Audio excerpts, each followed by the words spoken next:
Could you face your family after your alcoholic sister spent their money while you promised she changed? I should have known something was wrong when Ivy answered my call on the first ring. My younger sister never answered on the first ring, not when she was sober and definitely not during the chaotic 18 months when our entire family watched her struggle through recovery. But there she was, breathless and eager, telling me everything was perfect with the cruise planning, that all 45 family members were confirmed, that Dad's 70th birthday celebration was going to be exactly what he deserved after 30 years of working double shifts at the restaurant. I'm Sophia, the middle child, the one who always believed in second chances, the nurse practitioner who thought she understood addiction because she'd read the literature and sat through family therapy sessions and learned all the right things to say. I was 38 years old and still naive enough to think that love and support could fix anything, that my sister's sobriety was real because I needed it to be real. This story starts 3 years ago, when Ivy's life fell apart in spectacular fashion. She'd been an event planner, actually a really talented one, organizing corporate retreats and destination weddings for clients who paid premium prices for her creativity and attention to detail. But alcoholism doesn't care about talent or potential or the fact that you're only 30 years old with your whole life ahead of you. It takes everything, methodically and ruthlessly, until you're standing in the wreckage wondering how it happened so fast. Her marriage to Julian ended first, which I didn't fully understand at the time because he seemed so patient with her, so willing to help. Then came the lost contracts, the angry clients, the wedding that she showed up to drunk and tried to give a toast that ended with the bride crying and Ivy being escorted out by security. Her business collapsed within 6 months. She moved back in with Dad and our stepmother Valentina, a woman who had married our father 7 years earlier and spent most of that time trying desperately to be liked by his daughters. I watched my little sister deteriorate from a distance, flying in from Chicago every few months to visit, always hoping this time would be different. She'd be sober for a week, then relapse. Sober for 2 weeks, then disappear for 3 days and come back smelling like vodka and shame. Dad aged 10 years and 12 months, his face growing more lined every time I video called, his eyes carrying a sadness that no amount of cheerful conversation could hide. Then came the intervention, the one I organized after Ivy's third DUI in 18 months. I flew the whole family in, got her into a treatment program, visited her every weekend for 2 months while she was in residential care. When she got out, I became her biggest champion, the sister who told everyone she was going to make it this time, that she was different now, that she understood what sobriety meant. For 18 months, Ivy seemed to prove me right. She attended AA meetings religiously, got a sponsor, started rebuilding her life. She moved into a small apartment, got a part-time job at a flower shop, showed up to family dinners sober and present and apologetic for all the pain she'd caused. Dad started smiling again. Valentina stopped walking on eggshells. I felt vindicated, like all my faith in her had been justified. So when Dad's 70th birthday started approaching and someone suggested doing something really special, really big, I immediately thought of Ivy. Our father had immigrated from Taiwan 40 years ago with nothing but a suitcase and a dream, worked brutal hours to build a successful restaurant business, put 3 daughters through college, never took a vacation longer than 4 days. He deserved something extraordinary, and Ivy deserved a chance to show the family she was trustworthy again. I pitched the idea to my older sister Camila first, knowing she'd be the hardest sell. Camila was 42, a corporate lawyer who had inherited Dad's pragmatism and work ethic along with his inability to forgive easily.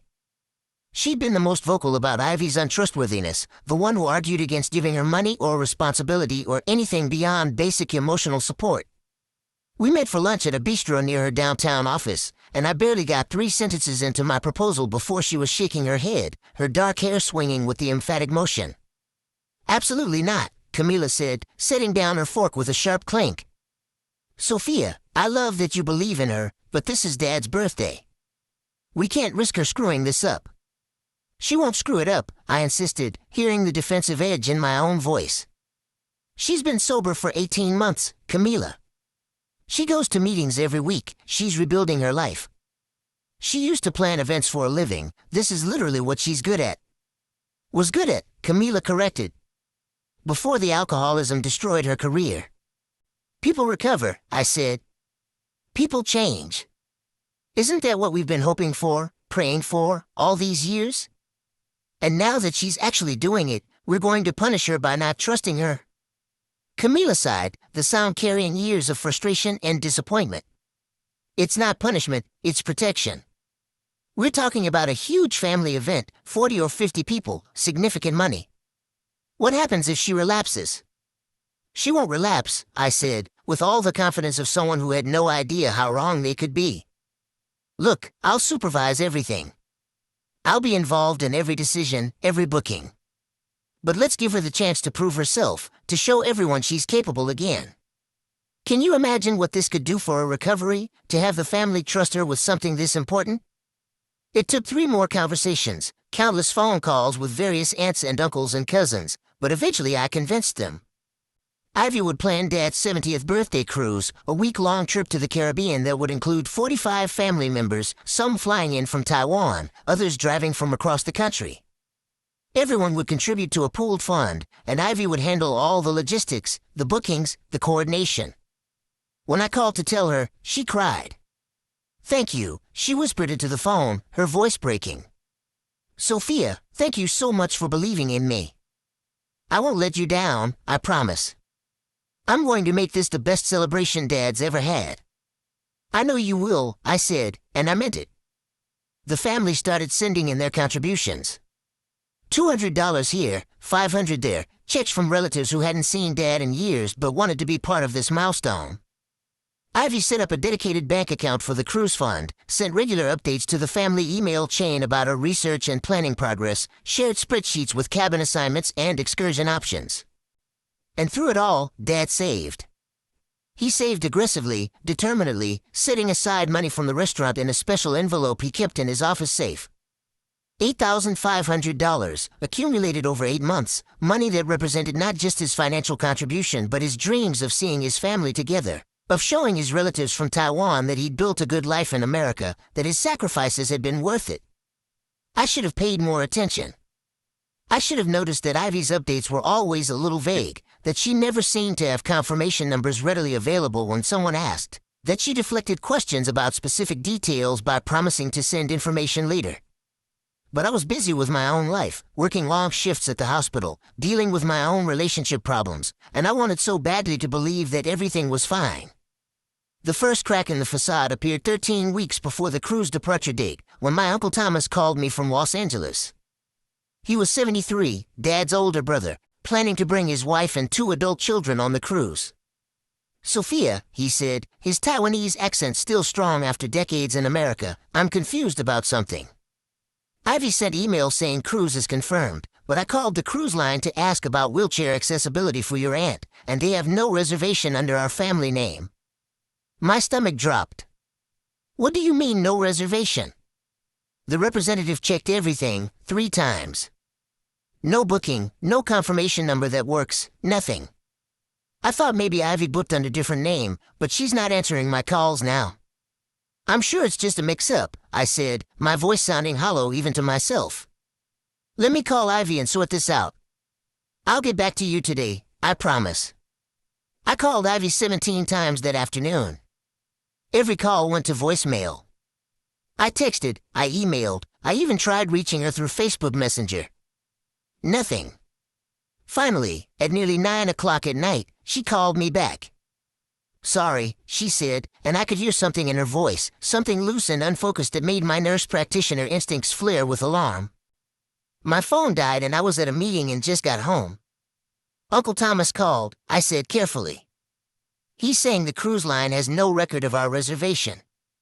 "Oh, that," Ivy laughed, and the laugh was wrong, too high and too quick. "Yeah, there was a system error on their end. I've been going back and forth with customer service all week.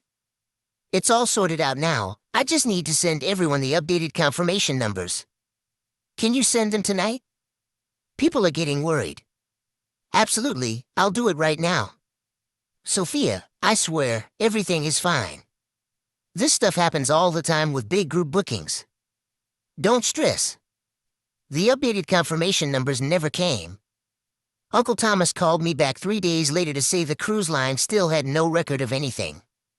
This time, when I called Ivy, she said the booking was actually through a specialized travel agency that handles large group reservations, that the cruise line wouldn't have it in their regular system yet, that I needed to trust her and stop micromanaging.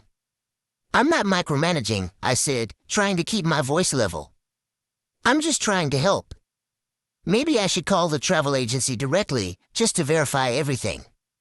No, Ivy said sharply, then softened her tone. I mean, you don't need to do that. I know you're busy with work, and I've got this handled. Isn't this supposed to be about trusting me? Isn't that the whole point? And there it was, the guilt trip that worked every single time.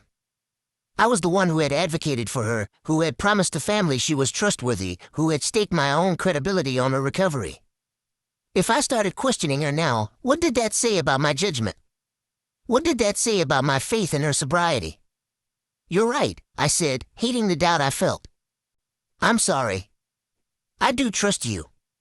Looking back now, I can see exactly when I should have pushed harder, should have demanded real proof, should have listened to the voice in my head that was screaming something was wrong. But hindsight is perfect vision, and in the moment, I was too invested in the narrative I'd created to see what was actually happening. The weeks crawled by. More relatives sent in their contributions. Dad added another $1,000 to his envelope. The cruise departure date moved from 3 months away to 2 months to 6 weeks. Ivy kept sending cheerful updates to the family email chain, talking about restaurant reservations she'd made for our first night, about the birthday cake she'd special ordered, about the surprise she was planning for Dad's actual birthday during the trip. Then came the call from Valentina. It was 19 days before the cruise departure, a Tuesday afternoon when I was between patients at the clinic. Valentina's voice on the phone was shaking, barely above a whisper. Sophia, I need to talk to you about something, but you can't tell your father. Promise me you won't tell him.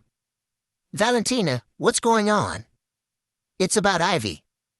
She paused, and I could hear her breathing, quick and shallow like she'd been running.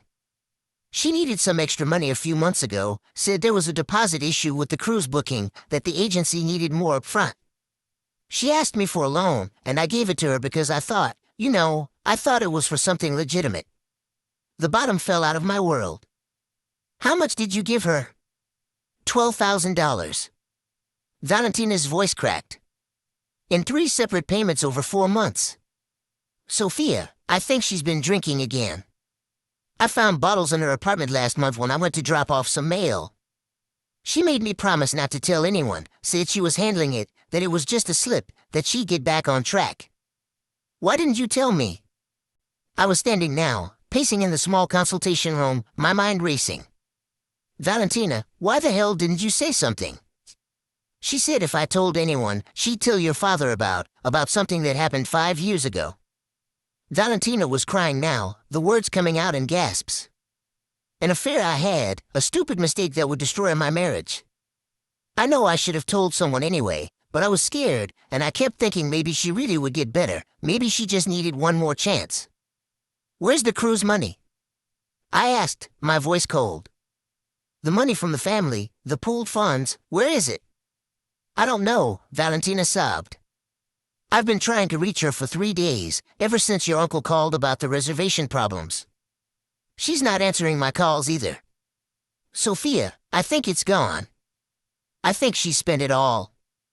I hung up without saying goodbye, my hand shaking so hard I could barely hold my phone. I called the credit card I'd given Ivy for cruise-related expenses, the one I'd set up specifically for this trip with a $10,000 limit. The automated system informed me the card was maxed out. Charges in Las Vegas, Atlantic City, dozens of online transactions to websites I didn't recognize. I called Camila. You were right, I said when she answered. About everything. About Ivy, about trusting her, about all of it. She's been drinking and she's stolen the cruise money and I'm the idiot who made this possible. Slow down, Camila said, and I could hear the shift in her voice from sister to lawyer, clinical and focused. Tell me exactly what you know. I laid it out for her, every detail, every red flag I'd ignored, every excuse I'd accepted. When I finished, there was a long silence on the other end of the line. How much money are we talking about? Camila finally asked. At least $28,000 from the family fund, plus the $12,000 from Valentina. $40,000, Camila. $40,000 that's just gone. We need to call the police, Camila said. This is fraud, embezzlement, whatever the legal term is. We need to file a report immediately. And what about the cruise? What about Dad's birthday? What about the 45 people who have taken time off work, who have plane tickets, who are expecting this trip? I don't know, Camila said quietly. But right now, we need to focus on damage control.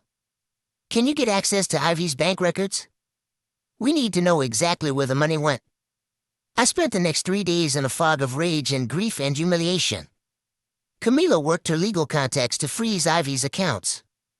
I called every family member personally, explaining the situation, listening to their shock and anger and disappointment. Some of them were kind, telling me it wasn't my fault, that Ivy had fooled everyone. Others were less generous, their accusations landing like physical blows. You vouched for her. You promised she was trustworthy. How could you be so stupid? The worst call was to Dad. I drove to his house rather than doing it over the phone, sat at his kitchen table while Valentina hovered anxiously in the doorway. The cruise isn't happening, I said, forcing myself to meet his eyes. Ivy has been drinking again, and she's taken the money. All of it. I'm so sorry, Dad. This is my fault. He sat very still for a long moment, his withered hands folded on the table in front of him. When he finally spoke, his voice was quiet and measured, which somehow made it worse than if he'd yelled. Where's your sister now? I don't know.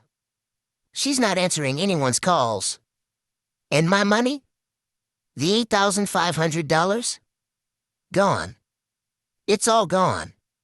He nodded slowly, like this confirmed something he'd suspected all along. I should have known better. We all should have known better. No, I said fiercely. Don't say that. She's sick, Dad. She has a disease. This isn't your fault. And it isn't yours either, he said, reaching across the table to pat my hand. You believed in your sister. That's not something to be ashamed of. But believing in someone and enabling them, those are two different things. I think maybe we all need to learn the difference. I left their house feeling like I'd been hollowed out, every bit of confidence and certainty scraped away. I'd spent 18 months celebrating Ivy's sobriety, defending her to skeptical family members, vouching for her character and trustworthiness. And the whole time, she'd been playing me, playing all of us, attending AA meetings to maintain appearances while secretly drinking and gambling away everyone's money. The revelation came from the last person I expected. Julian, Ivy's ex-husband, called me 4 days after the truth came out. I hadn't spoken to him since the divorce was finalized 2 years earlier, but his voice on the phone was gentle and sad in a way that made my throat tighten. Sophia, I heard about what happened with the cruise. I'm sorry. I know you were trying to help her. Did you call to tell me I'm an idiot? I asked bitterly. Because I already know. No, he said. I called because I have some information you need to see. Can I send you some files? Screenshots, bank records, things like that? What kind of things? Things that show Ivy's been in crisis for a lot longer than any of us realized. Things that might help you understand what's been happening. The files arrived in my email 20 minutes later. I sat on my couch with my laptop, clicking through them with growing horror. Julian had been monitoring Ivy's activity from a distance, worried about her but respecting the boundaries of their divorce. What he'd uncovered was so much worse than I'd imagined. Ivy had lost $31,000 of her divorce settlement money on online gambling sites over the past 9 months. She'd maxed out 3 credit cards. She'd taken out a payday loan at a 400% interest rate. And worst of all, she'd been planning to disappear to Mexico the day before the cruise, leaving everyone stranded without their money or any way to recover it. Julian had screenshots of her internet searches, plane tickets to Cancun, apartment rental confirmations in a beach town 3 hours south of the tourist areas. She'd been planning her escape for months, methodically and carefully, while attending AA meetings and sending cheerful family email updates and accepting everyone's trust like it was something she deserved. How did you get all this? I asked when I called him back. We still share a cloud storage account from when we were married, Julian said. She never deleted my access. I wasn't snooping intentionally, but a few months ago I got a notification about new files being uploaded, and I got worried. The more I looked, the worse it got. Sophia, she's not just drinking. She's in a complete spiral. I tried to reach out to her to offer help, but she blocked me on everything. Did you know she was taking money from Valentina? Not until you just told me. But it doesn't surprise me. Ivy has become very good at finding people who will enable her, who will keep her secrets because she's convinced them they're helping. I thought about Valentina, about the affair she'd hidden for 5 years, about how Ivy had weaponized that secret to keep stealing, keep drinking, keep destroying lives. I thought about all the times I'd defended her, all the family members who trusted my judgment, all the money that was gone. I want to kill her, I said quietly. My own sister, and I want to kill her. I know, Julian said. But right now, what she needs is consequences. Real consequences, not more chances or understanding or family meetings where everyone tiptoes around the problem. She needs to hit bottom, and she needs to hit it hard enough that she finally understands what she's losing. He was right. I knew he was right. But knowing something intellectually and accepting it emotionally are two very different things. I spent the next week becoming an expert in fraud recovery, insurance claims, and criminal restitution. Camila and I discovered that Ivy had booked a cruise through a specialized agency that carried fraud insurance specifically for situations like this. We filed a police report, gathered documentation, submitted a claim. The insurance company was skeptical at first, requiring extensive proof that fraud had actually occurred. But Julian's evidence combined with Ivy's gambling records and the maxed-out credit cards eventually convinced them.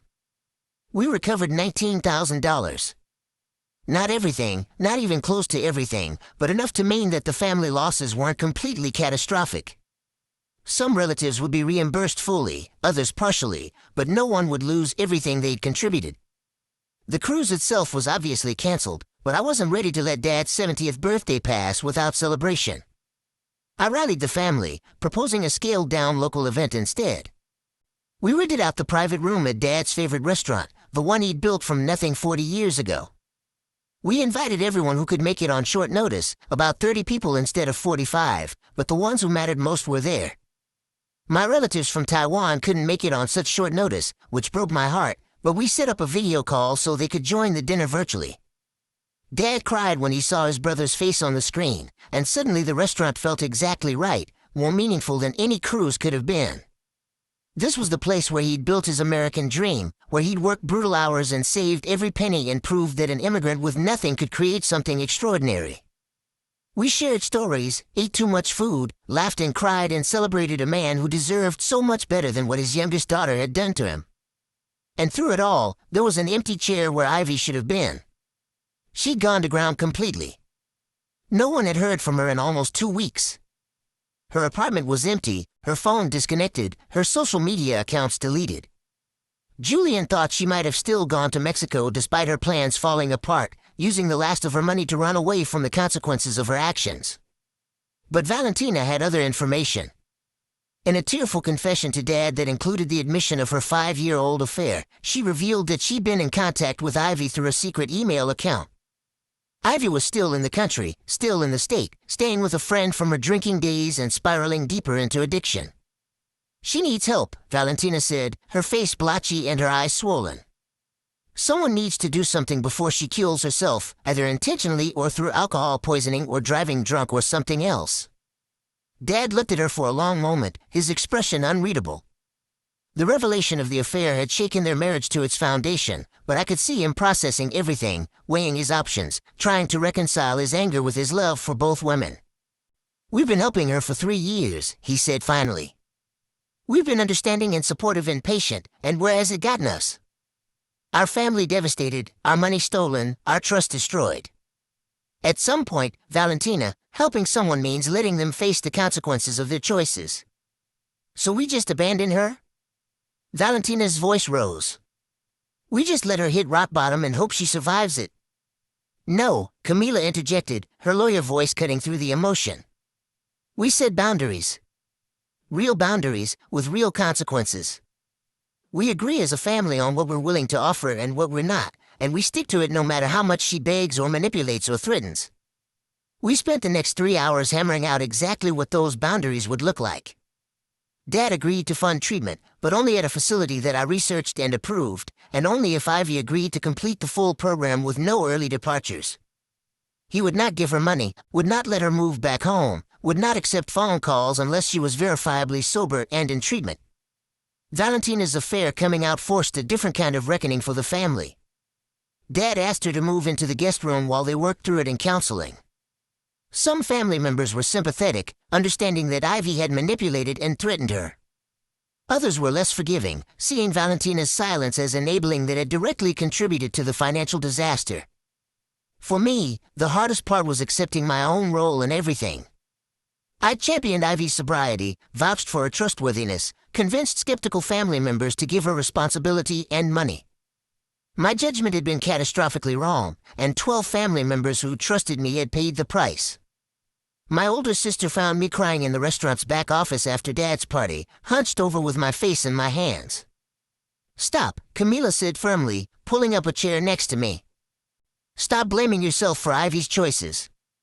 "I made this possible," I said through my tears. "If I hadn't pushed so hard for everyone to trust her, none of this would have happened." "Maybe," Camila acknowledged.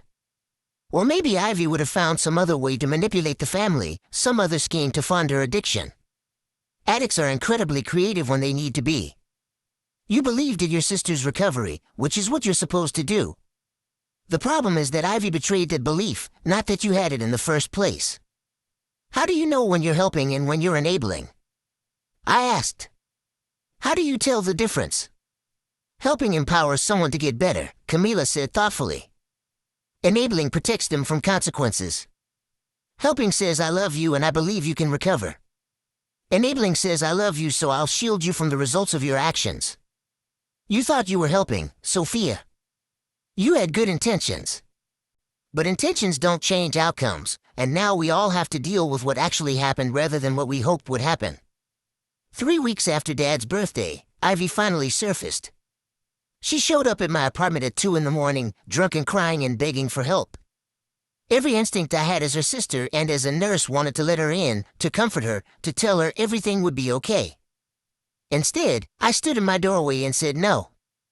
"You stole from our family," I said, keeping my voice steady even though my hands were shaking. "You stole from Dad, from our relatives, from everyone who trusted you. You lied to us for 18 months while pretending to be sober. You were planning to abandon us all and flee to another country." "I know," Ivy sobbed. "I know, and I'm so sorry, Sophia. I'm so sorry. I have a disease, I need help, please help me. I will help you, but not like this. Not by giving you money or a place to stay or any of the things you're hoping for. If you want help, you check yourself into the treatment facility I've found. You complete the full 90-day program. You work with the police to make restitution for what you stole. Those are the terms, Ivy. Take them or leave them." She raged at me then, the alcohol and desperation making her cruel. She called me names, accused me of abandoning her, said I was a hypocrite who claimed to understand addiction but actually just wanted to punish her. She said the family had never really loved her, that we'd all been waiting for her to fail, that I'd set her up to take the fall for something that wasn't entirely her fault. I listened to all of it, absorbing the words like physical blows, and then I closed the door. I sat on the floor on the other side, listening to her pound on it for 20 minutes before finally leaving. And then I cried until I had nothing left, grieving for the sister I'd lost and the illusions I'd held and the trust that had been so completely destroyed. But I didn't open the door. I didn't call her back. I didn't give in to the guilt or the fear or the love that wanted to protect her from herself. Because Julian was right, Valentina was wrong, and Camila understood what I'd been too blind to see. Ivy needed consequences more than she needed comfort, boundaries more than she needed enabling, tough love more than she needed another chance to manipulate her way out of responsibility. 2 days later, Ivy checked herself into the treatment facility. Not because she wanted to, but because she'd finally run out of options, out of money, out of people willing to save her from herself. Dad paid for it, as promised, but made it clear this was the last time, that there would be no more chances after this. That she was $40,000 in debt to the family and would be expected to pay back every penny over time. The facility was a good one, the kind that doesn't just treat the addiction but tries to address the underlying issues that drive it. They had a trauma-informed approach, evidence-based therapies, a comprehensive aftercare program. If Ivy was going to get better, this place gave her the best chance. But I also knew, after everything that had happened, that her recovery wasn't my responsibility. I couldn't make her sober. I couldn't love her into health. I couldn't believe hard enough or support enough or sacrifice enough to fix what was broken inside her. She had to do that work herself, and I had to be okay with the possibility that she might not. It's been 6 months now since everything fell apart. Ivy is still in treatment, extended from 90 days to a full-year residential program after she relapsed twice in the first 3 months. She's cut off from the family except for weekly supervised phone calls with Dad, monitored by her therapist to ensure she's not manipulating or lying or making promises she can't keep. The financial recovery process is ongoing. Between the insurance claim, small reimbursements from Ivy's seized assets, and contributions from family members who felt guilty about the whole situation, we've recovered about $24,000 of the original $40,000. It's not everything, but it's something. Dad's $8,500 was reimbursed in full, which he immediately put toward a smaller trip to Taiwan to visit his brother, just the two of them without the chaos of a massive family cruise. Valentina and Dad are still together, working through the affair revelation in couples counseling. Their marriage will probably never be what it was before, but they're trying, which is more than some couples manage after that kind of betrayal. Valentina has had to accept that her enabling directly contributed to the disaster, that keeping Ivy's secrets wasn't love but cowardice, that being liked isn't the same as being respected. And me? I'm learning to forgive myself, slowly and imperfectly. I'm learning that good intentions don't excuse poor judgment, that believing in someone's potential doesn't mean ignoring reality, that love without boundaries isn't actually love at all. I'm learning to separate my identity from my role as Ivy's champion, to understand that her recovery is her journey and not mine. The 12 family members who trusted my judgment and lost money because of it have mostly forgiven me. Some of them understand that I was fooled just like everyone else, that Ivy's manipulation was sophisticated and her lies were convincing. Others maintain a careful distance, polite but cool, a permanent reminder of the trust that was broken. I've started attending Al-Anon meetings, support groups for families of alcoholics, where I'm learning that this is a common story, that enablers are made not born, that the line between helping and harming is thinner than anyone wants to believe. I sit in circles with other people who've been manipulated by addicts they loved, who've given money and second chances and blind faith, who've learned the hard way that sometimes the kindest thing you can do is say no. Camila was right when she said I thought I was helping. I did think that, genuinely and completely. I thought I was being a good sister, a supportive family member, a person who believed in redemption and second chances. What I actually was doing was enabling Ivy to avoid consequences, to continue destructive patterns, to manipulate not just me but an entire extended family. The cruise never happened, but Dad's 70th birthday was celebrated anyway. Sometimes the scaled-down version, the imperfect version, the version that emerges from crisis and loss, ends up being more meaningful than the perfect plan ever could have been.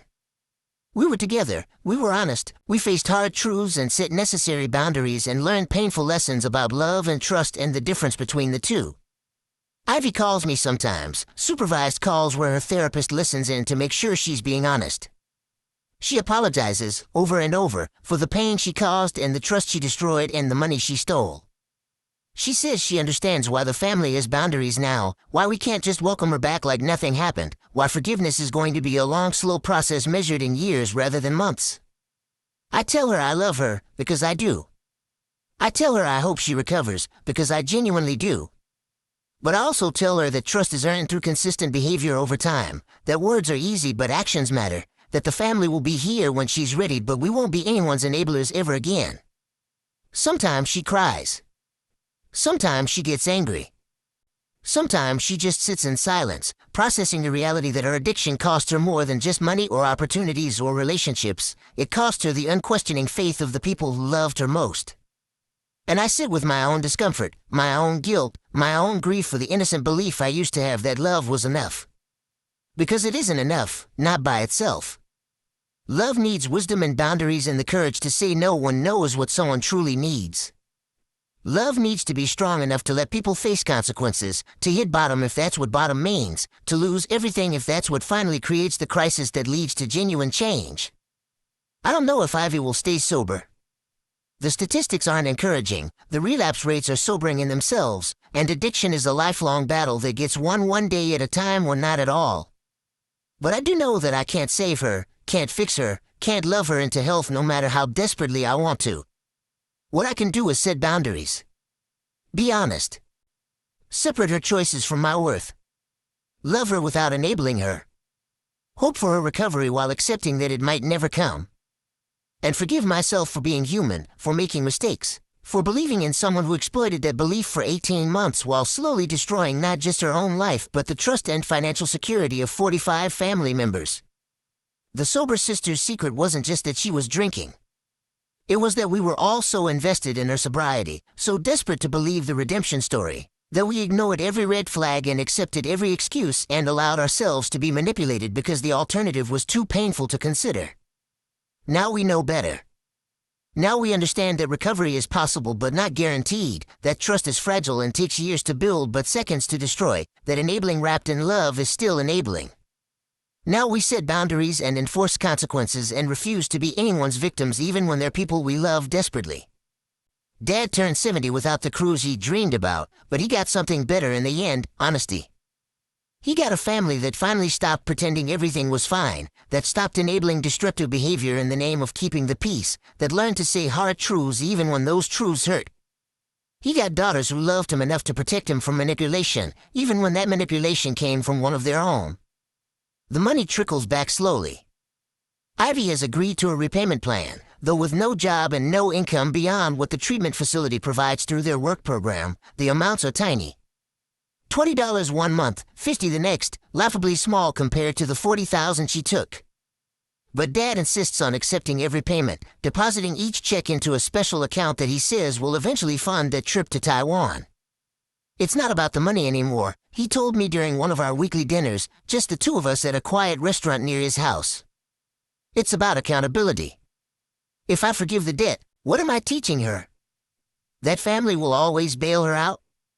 That there are no real consequences? No, she pays it back, even if it takes 20 years. That's what real love looks like sometimes, holding people to their responsibilities even when it hurts. I think about that a lot, his words echoing in my head during difficult moments. Real love. Not the soft, indulgent love I've been practicing, the kind that made excuses and gave endless chances and confused compassion with permissiveness. But the harder love, the kind that says I care about you too much to let you destroy yourself, the kind that enforces boundaries and accepts that sometimes the people we love most will hate us for refusing to enable them. Valentina has changed too. The affair being revealed, her enabling being exposed, it forced her to confront who she'd become in her desperate quest to be liked by Ivy. She's in individual therapy now, working through her own issues with boundaries and people-pleasing and the fear of rejection that made her such an easy target for manipulation. Her relationship with Dad is different, more honest but also more fragile, built on the difficult work of rebuilding trust rather than the easy assumption that it would always exist. I gave her $12,000, Valentina said to me once, months after everything fell apart, sitting in my living room with tea growing cold in her hands. $12,000 because I was too afraid to say no, too afraid of what she'd tell your father, too afraid of losing my place in this family.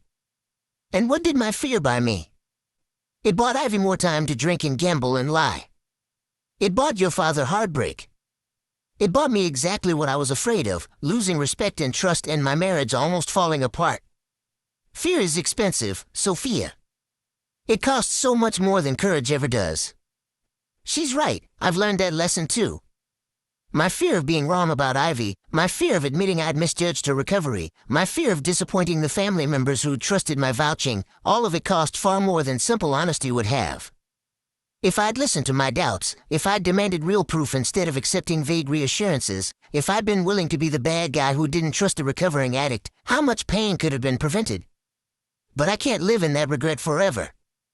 I can't spend the rest of my life punishing myself for being human, for wanting to believe in redemption, for having hope. What I can do is learn from it, integrate the lessons into who I am moving forward, become someone who balances compassion with wisdom, who trusts but verifies, who loves people enough to let them face consequences. The extended family has been slower to forgive. Uncle Thomas, who lost $3,000 and the chance to bring his wife and children on a dream vacation, sends polite but distant messages on holidays. My cousin Elena, who contributed her entire tax refund, stopped responding to my calls after the first few awkward conversations. Aunt Maria, Dad's sister who'd flown in from Taiwan for his birthday party instead of the cruise, hugged me and told me she understood, but I could see the reservation in her eyes, the careful distance of someone who's been burned and won't risk it again. I don't blame them. Trust is built slowly and destroyed quickly, and I was the architect of its destruction even if Ivy was the one who planted the explosives. I told them she was trustworthy, I convinced them to contribute to the fund, I defended her against their doubts. The fact that I was fooled too doesn't change their losses, doesn't restore the money they'll never get back, doesn't erase the disappointment of a canceled celebration and a shattered family dynamic. Camila has become my anchor through all of this. My older sister, the skeptic who was right all along, could easily have held it over me, could have turned my catastrophic misjudgment into a weapon. Instead, she's been patient and kind and remarkably free of judgment, perhaps because she understands that I'm already judging myself more harshly than she ever could. You know what the difference is between you and Valentina? She asked me one evening, both of us sitting in her downtown apartment with glasses of wine and the city lights spread out below us. Valentina enabled Ivy because she was afraid of losing something, her marriage, her place in the family, her secret staying hidden. You enabled Ivy because you genuinely believed you were helping her, because you had faith in recovery and redemption and second chances. Your mistake came from love, hers came from fear. That doesn't make your mistake okay, but it makes you someone who can learn from it rather than someone who needs to fundamentally change who they are. I don't feel very lovable right now, I admitted. I feel stupid and naive and like I let everyone down. You did let people down, Camila said bluntly, because that's who she is, honest even when honesty hurts. But you also tried to do something good, something generous, something that in a perfect world would have helped both Ivy and Dad. The world isn't perfect, Ivy's recovery wasn't real, and your faith was exploited. Learn from it, grow from it, but don't let it destroy your capacity to trust or hope or believe in people. Just be smarter about who you extend that trust to and what evidence you require before putting other people's well-being on the line. I'm trying. That's all I can do, try to be smarter, more discerning, more willing to ask hard questions and demand real answers. I'm trying to forgive myself while also acknowledging the harm my misjudgment caused. I'm trying to maintain hope for Ivy's recovery while accepting that her journey isn't mine to control or take responsibility for. The treatment facility sends monthly updates. Ivy is making progress, they say, though progress is measured in small increments when you're dealing with addiction. She's attending therapy sessions, participating in group work, following the program requirements. She had 2 relapses in the first 3 months, both times managing to obtain alcohol through methods I don't want to think about too carefully, both times resulting in extended restrictions and additional treatment requirements. But she's still there. She hasn't run away, hasn't checked herself out early, hasn't manipulated her way into a premature discharge. For Ivy, staying might be the hardest thing she's ever done, harder than the drinking itself, because staying means facing what she's done without the numbing escape of alcohol. I visit her once a month, supervised sessions in a bland conference room with a therapist present to monitor our interaction. The first few visits were terrible, full of Ivy's tears and apologies and my own complicated mix of love and anger and grief. She wanted immediate forgiveness, wanted me to tell her everything was okay, wanted the relationship to magically restore itself to what it was before. It doesn't work that way, I told her during the 3rd visit, my voice steady even though my hands were shaking in my lap. You didn't just relapse, Ivy. You didn't just drink. You systematically deceived the entire family for 18 months. You stole $40,000. You were planning to flee the country and leave us all stranded. Those aren't mistakes, those are choices, calculated and deliberate choices that hurt a lot of people who loved you. I know, she whispered, her face in her hands. I know that, Sophia. I hate myself for it. I don't need you to hate yourself, I said.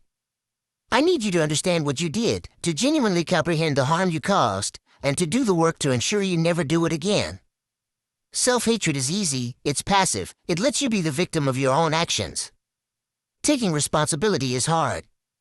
Making amends is hard. Changing your behavior patterns is hard. That's the work you need to do. The therapist nodded approvingly. Ivy cried harder. And I sat there feeling like the worst sister in the world and the strongest person I'd ever been, both at the same time. Now, 6 months in, our visits are different. Less crying, more talking, more honest confrontation of what happened and why. Ivy is starting to understand her patterns, the ways she manipulated people who loved her, the justifications she created to excuse increasingly destructive behavior. She's starting to accept that alcoholism doesn't excuse betrayal, that being sick doesn't mean you're not responsible for the harm you cause. I kept telling myself I was going to fix it, she told me during a recent visit, her voice quiet and reflective in a way it never was before. Every time I took more money, every time I placed another bet, every time I lied about the cruise bookings, I told myself I was going to win it all back, fix everything, make it right before anyone found out. I genuinely believed that. I believed I could control it, that this time would be different, that I was smarter than the addiction. But you weren't, I said gently. No, I wasn't. The addiction was always smarter, always one step ahead, always finding new ways to justify itself. And by the time I realized I couldn't fix it, I was in so deep that running away seemed like the only option left. I'm sorry, Sophia. I know I've said it 1,000 times, but I'm genuinely, deeply sorry for what I did to you, to Dad, to everyone. I know you are, I said. And I forgive you, as much as I can right now. But forgiveness doesn't mean forgetting, and it doesn't mean everything goes back to normal. We're building something new now, a relationship based on honesty and boundaries and realistic expectations. The old relationship, the one where I believed everything you said and defended you against all doubts, that's gone. It can't exist anymore because it was built on illusions. She nodded, accepting this, and I could see in her eyes that she finally understood. Recovery isn't about restoring what was lost, it's about building something different, something more honest and sustainable. Something that can withstand the reality of addiction rather than requiring everyone to pretend it doesn't exist. Dad visits her too, though less frequently than I do. His visits are shorter, more reserved, the warmth between them muted by betrayal and disappointment. He loves her, I know he does, but he's protecting himself now in ways he never did before. He's learned that loving someone doesn't mean making yourself vulnerable to their destruction, that being a parent sometimes means watching your child face consequences you could prevent but shouldn't. How is she? He always asks me after my visits, wanting updates but not wanting to invest too much hope in her progress. She's doing the work, I tell him, because that's the most accurate answer I can give. Whether it will be enough, whether she'll stay sober after treatment ends, I don't know. But right now, today, she's doing the work. He nods, filing this information away, calibrating his expectations to match reality rather than hope. He's aged in the past 6 months, new lines around his eyes, new gray in his hair, the weight of disappointment settling into his posture. His 70th birthday should have been a celebration, a joyful milestone surrounded by family and love and the pride of a life well lived. Instead, it became a lesson in boundaries and consequences and the painful necessity of letting go. But he's also found unexpected gifts in the wreckage. His relationship with Valentina, forced into honesty by Ivy's revelations, has become more authentic even as it's become more complicated. They talk now, really talk, about fears and needs and the patterns that led them both to enable destructive behavior. Their marriage might not survive, but if it does, it will be stronger for having faced the truth rather than continuing to hide from it. His relationship with Camila has deepened too. My older sister, always the pragmatist, has become his confidant in ways she never was before. They talk business, they talk family dynamics, they talk about the difficulty of loving someone whose choices hurt you. Dad has started training her to eventually take over the restaurant, passing on decades of knowledge and experience, building something lasting from something painful. And his relationship with me, once uncomplicated by my role as Ivy's champion, has had to rebuild itself around new parameters. He doesn't blame me, he's told me that repeatedly, but there's a wariness now that didn't exist before. He trusts my judgment in most things, but when it comes to Ivy, he makes his own assessments, draws his own conclusions, doesn't defer to my optimism or faith in recovery. You have a good heart, he told me recently, the two of us cooking together in his restaurant kitchen after hours, our hands moving in practiced synchronization as we prepared vegetables. Too good sometimes, maybe. You want to believe the best in people. You want to think love can fix anything. That's beautiful, Sophia, but it's also dangerous. Some things can't be fixed by love alone. Some people need consequences more than they need compassion. I'm learning that, I said, concentrating on the precise cuts I was making, the meditation of kitchen work helping me process difficult emotions. Don't learn it too well, he cautioned, glancing at me with those dark eyes that had seen so much struggle and sacrifice. Don't let Ivy's betrayal make you cynical. Don't let it destroy your capacity for faith in people. Just be more careful who you extend that faith to, and make sure you're not putting other people at risk when you do. It's a delicate balance, maintaining hope without naivete, trusting without being gullible, loving without enabling. I'm not sure I've mastered it yet, not sure anyone ever fully does, but I'm trying. Every day, I'm trying to be someone who learns from mistakes without being destroyed by them, who acknowledges harm without drowning in guilt, who moves forward without forgetting what happened. The financial restitution continues its slow progress. $20 here, $50 there, amounts so small they're almost insulting compared to the $40,000 that was stolen. But Dad insists on accepting every payment, depositing every check, watching the account slowly grow. At the current rate, Ivy will be paying off this debt for the next 30 years, longer than some prison sentences, a lifelong reminder of the harm she caused. Some people think this is cruel, that families should forgive debts, that making her pay back money she'll never realistically be able to repay in full is just vindictive punishment. But I understand now what Dad understood all along. It's not about the money, it's about accountability, it's about Ivy having a concrete, ongoing reminder that her actions had consequences that extend far beyond her own pain and regret.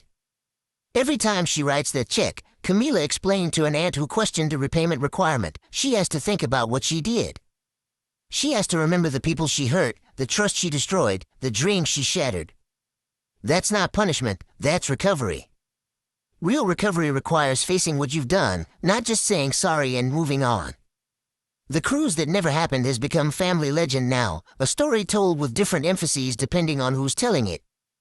Some focus on Ivy's betrayal, using it as a cautionary tale about addiction and enabling. Others focus on the family's response, the scaled-down celebration, the honesty that emerged from crisis. A few, the more forgiving ones, frame it as a story about recovery being possible even after catastrophic failure.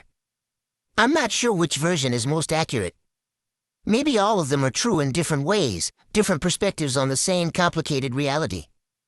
What I know for certain is that it changed us, all of us, in ways both painful and necessary. Uncle Thomas and I are slowly rebuilding our relationship. He sent me a message last month, short and careful but warmer than previous communications. He's accepted that I didn't knowingly participate in Ivy's deception, that I was as fooled as everyone else, that my advocacy for her came from genuine belief rather than complicity. It's not complete forgiveness, not yet, but it's progress. My cousin Elena reached out too, asking if we could meet for coffee. We sat across from each other in a busy cafe, both of us uncomfortable and unsure, picking at pastries neither of us really wanted. I've been angry at you, she said finally, her hands wrapped around her coffee cup. Really angry. You convinced me to put in my whole tax refund, $2,400, money I'd been planning to use for a new laptop. And then it was just gone, and you were part of why it was gone. I know, I said, not offering excuses or justifications. You have every right to be angry. But I've been thinking, Elena continued, about addiction and families and how complicated it all is. And I realized you lost money too, probably more than I did with that credit card. You lost credibility, lost relationships, lost your sister in some ways. You're not the villain in this story, Sophia. You're just another one of Ivy's victims, maybe the biggest one because she used your love and faith as weapons against everyone else. I hadn't thought about it that way, hadn't allowed myself to see my own victimhood in the situation because I felt so responsible for facilitating the harm. But Elena was right in some ways. Ivy had weaponized my advocacy, my belief in her recovery, my willingness to champion her to skeptical family members. She'd used me as thoroughly as she'd used everyone else, just in different ways.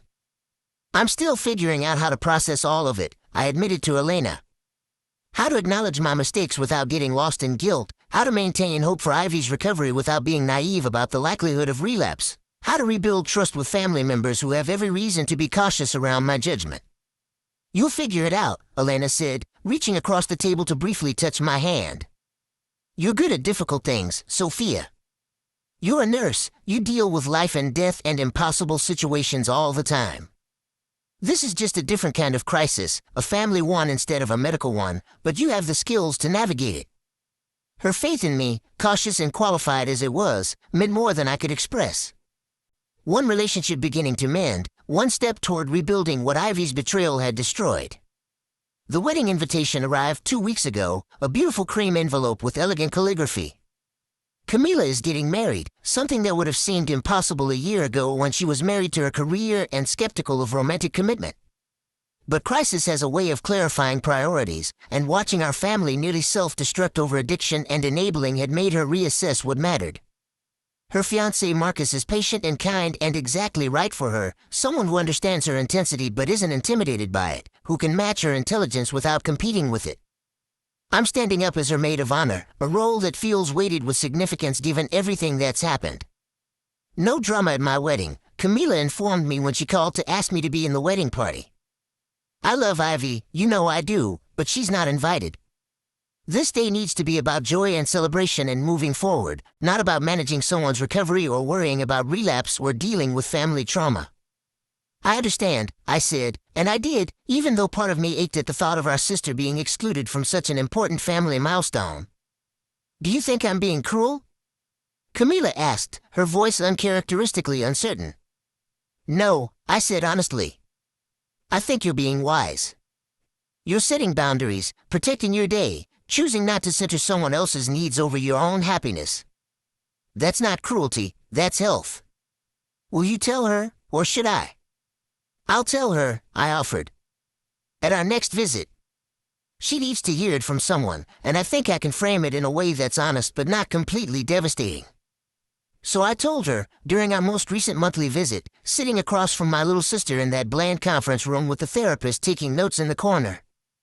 Camila's getting married, I said, watching Ivy's face light up with genuine happiness for perhaps the first time since she'd entered treatment. That's amazing, Ivy said.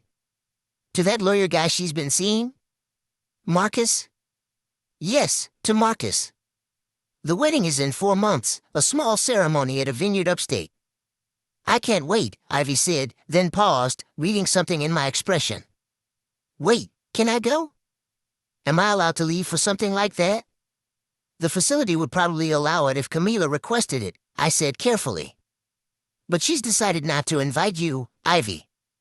She wants her wedding to be drama-free, and given everything that's happened, she doesn't feel comfortable having you there.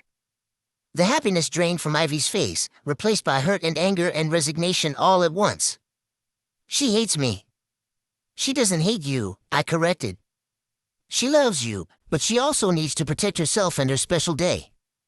You stole from the family, Ivy. You betrayed everyone's trust in spectacular fashion. Camila has every right to set boundaries about who she wants at her wedding. But I'm her sister. And she's yours, but you nearly destroyed her trust in family entirely when you embezzled the crew's money. Actions have consequences, Ivy. This is one of them.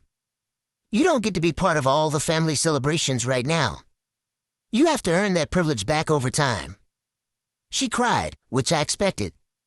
The therapist intervened to help her process the emotions, to separate the consequence from her worth as a person, to understand that boundaries aren't punishment but protection. It was painful to watch, but it was also necessary. Ivy needs to understand that recovery doesn't automatically restore everything that addiction destroyed, that rebuilding trust is a slow process that requires consistent behavior over years, not months. I left that visit feeling sad but resolute. Camila's wedding will be joyful, will be about love and commitment and moving forward. Ivy's absence will be noted, will be a shadow over the day in some small way, but it won't dominate. We're learning to hold space for both things, grief over what's lost and joy over what remains, acceptance of pain without letting it consume everything else.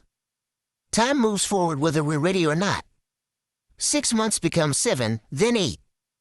Ivy's treatment continues, her slow progress marked by small victories and occasional setbacks.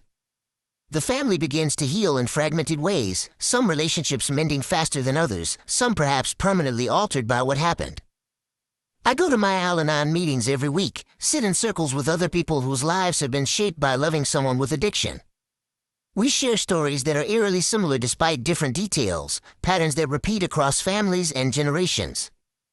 I learned that my mistakes were common ones, that enabling disguised as love is practically universal, that the awakening I experienced is part of most people's journey through this particular hell.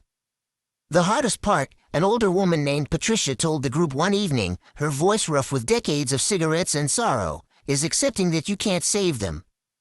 You can't love them enough or support them enough or believe in them enough to make them sober. They have to do that themselves, and sometimes they don't. Sometimes they die still addicted, and you have to live with that. The only thing you can control is yourself, your boundaries, your response to their choices. Her words settled into my bones, a truth I'd been slowly learning but needed to hear spoken plainly. I can't save Ivy. I never could. All I can do is love her honestly, set healthy boundaries, support her recovery without enabling her addiction, and accept that the outcome is ultimately in her hands, not mine. Dad's trip to Taiwan is scheduled for next month. Not the grand cruise with 45 family members, but a simple 2-week visit with Uncle Thomas, just the brothers reconnecting after years of being apart. He's excited in a quiet way, making plans and researching places to visit and talking about childhood memories he wants to revisit. "Will you be okay while I'm gone?" he asked me over dinner last week. "Of course," I said, puzzled by the question. "Why wouldn't I be?" "I worry about you," he admitted. "You carry so much guilt about what happened, so much responsibility for things that weren't your fault. I see it in your eyes sometimes, that sadness, that regret." "I'm working through it," I assured him. "It's a process, but I'm getting there." "You're a good daughter," he said, his hand covering mine on the table. "A good sister, even when being a good sister means setting boundaries and saying no. I'm proud of you, Sophia. Proud of how you've handled all of this, how you've grown from it." His words cracked something open inside me, a knot of tension I didn't realize I was carrying.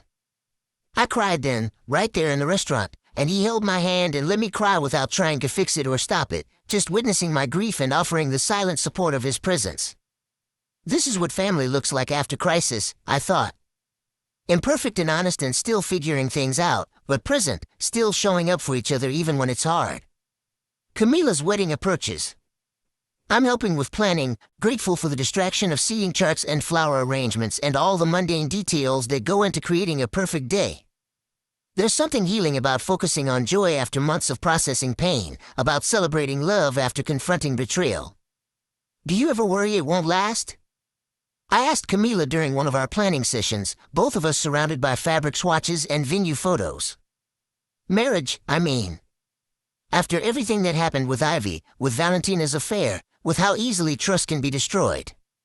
Every day, Camila admitted. But I also know that relationships fail when people stop being honest, when they enable instead of challenge each other, when they prioritize comfort over growth. Marcus and I, we're building something different.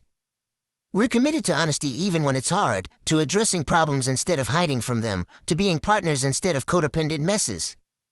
That sounds healthy, I said. It sounds terrifying, Camila corrected with a laugh. But I'd rather be terrified and honest and comfortable than lying to myself. I think that's what I learned from all of this, that comfortable lies are more destructive than uncomfortable truths. She's right, of course. Comfortable lies are what enabled Ivy's deception, what allowed $40,000 to disappear before anyone demanded real answers. Uncomfortable truths are what stopped the damage from continuing, what forced everyone to confront reality instead of hiding behind hope.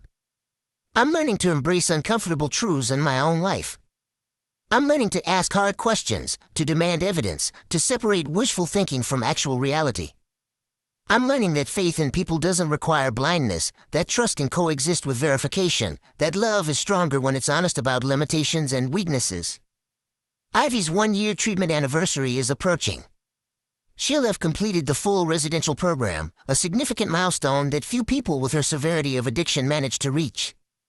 The facility is already discussing next steps, outpatient programs, and sober living arrangements and the careful transition back into the real world. What happens when she gets out? I asked Dad, the question that everyone's thinking but few are asking out loud. She goes to the sober living facility we've researched, Dad said firmly. She continues her outpatient treatment. She gets a job and starts paying back the money she owes. She rebuilds her life slowly and carefully, with support but also with accountability. And if she relapses, if she starts drinking or gambling or lying again, she faces consequences. Real consequences, not more chances or more understanding or more enabling. And if she succeeds? If she stays sober? Then we celebrate her success while maintaining our boundaries, Dad said. We welcome her back into family events gradually, based on demonstrated trustworthiness over time. We support her recovery without making ourselves vulnerable to her addiction. We love her as she is, not as we wish she were. It's a careful plan, thoughtful and boundaried and realistic.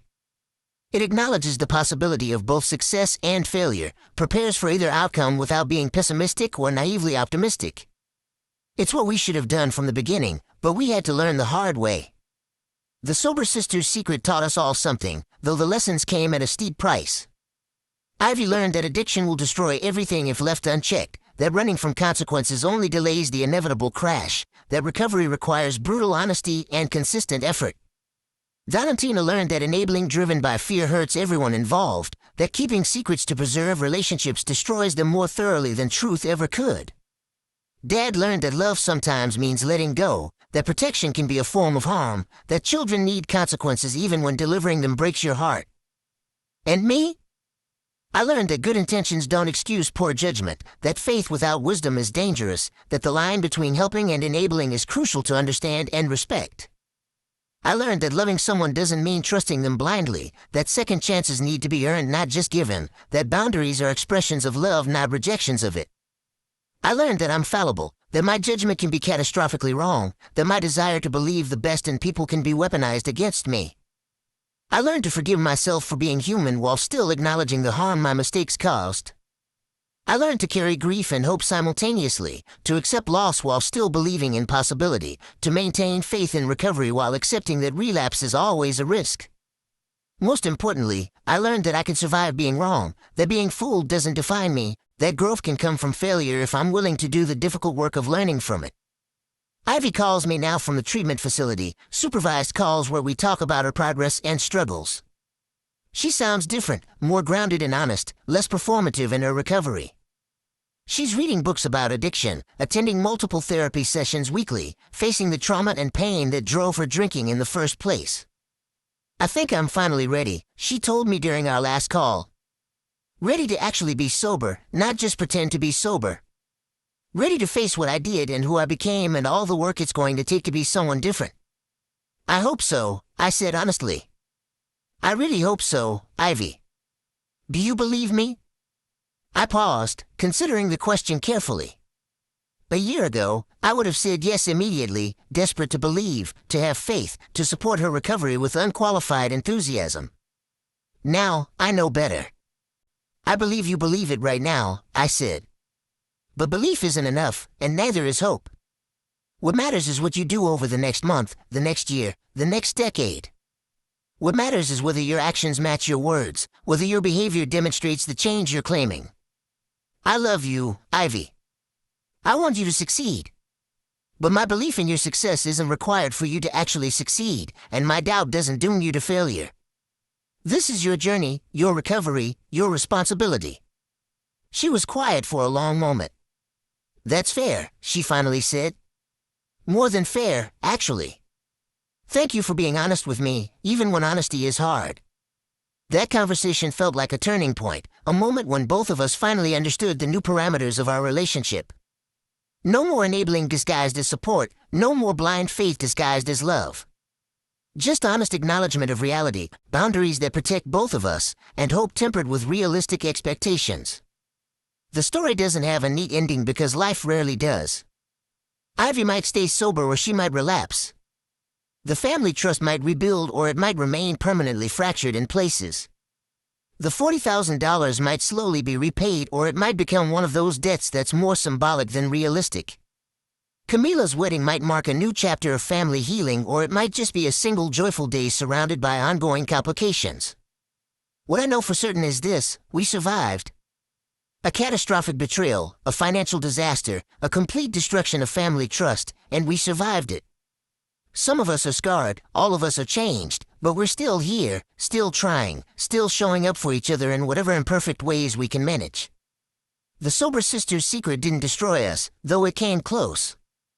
Instead, it forced us to become more honest, more boundaried, more realistic about love and addiction and the complicated intersection between them. It taught us painful lessons we probably needed to learn, even if we would have preferred to learn them some other way. And in the end, maybe that's what family is. People who hurt each other and forgive each other and keep showing up anyway, learning and growing and stumbling forward together through whatever crisis comes next. Not perfect, not always healthy, but present and trying and committed to something larger than individual comfort or convenience. The cruise never happened, but we found our way to something real anyway. Something built on truth instead of illusion, on boundaries instead of enabling, on realistic love instead of naive faith. Something imperfect and hard-won and infinitely more valuable than any vacation could ever be. We found our way home to each other, even if home looks different than it used to, even if getting there required losing almost everything first. And in the wreckage of what was destroyed, we're building something new, something honest, something that might actually last. That's the real secret, not the drinking or the lying or the 40,000 stolen dollars. The real secret is that destruction can be a beginning if you're willing to do the work of rebuilding, that loss can teach you what truly matters, that the hardest lessons are often the ones you need most to learn. We're still learning. We're still stumbling. We're still figuring out how to love each other honestly and healthfully and without enabling the worst in each other. But we're doing it together, imperfectly and honestly, one difficult day at a time.